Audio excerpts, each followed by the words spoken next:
जय जोहार में प्रगति अग्रवाल और आप मन देखा तो न्यूज प्लस 21। चलो एक नजर डालथन मंझनिया के खबर में। गोवा ले लौट के आज ही ममता बनर्जी कोलकाता निगम चुनाव पर शुरू करी चुनाव प्रचार। रायपुर में चरस के संग युवक गिरफ्तार, नारकोटिक्स एक्ट के तहत पुलिस की कार्रवाई। रायपुर के छात्राला 5 साल बाद उपभोक्ता फोरम ले मिली न्याय, मुआवजा के रूप में 1,20,000 रुपए दे के आदेश जारी। मध्य प्रदेश में कोरोना वैक्सीनेशन के टारगेट पूरा नहीं होए में डीएम साहब के धमकी, बोलिस एक दिन के घलो को चूक तो फांसी में टांग दू। ब्रिटेन ले नोएडा लौटे 5 यात्री मिलिस कोरोना संक्रमित, जीनोम सिक्वेंसिंग पर भेजे गई सैंपल। टीकाकरण मुहिम के बीच एक साल में अमेरिका में कोविड-19 ले मौत के आंकड़ा 8 लाख के पार हुई। बिहार के खराब सड़क ला लेके लोकसभा में भिड़ीस भाजपा और जेडीयू के सांसद। बीजापुर में ट्रक ले स्कॉर्पियो के हुई जबरदस्त भिड़ंत, दर्दनाक सड़क हादसा में 2 आंगनबाड़ी कार्यकर्ता के मौत, 7 गंभीर रूप ले घायल। मुंबई ले प्रोफेसर गिरफ्तार, कोचिंग ब्रांच में पैसा के करे रहीस गबन।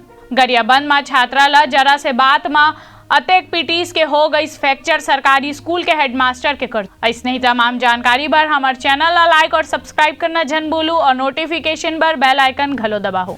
आप मन देखा तो न्यूज प्लस 21, आप मन के हक के बात।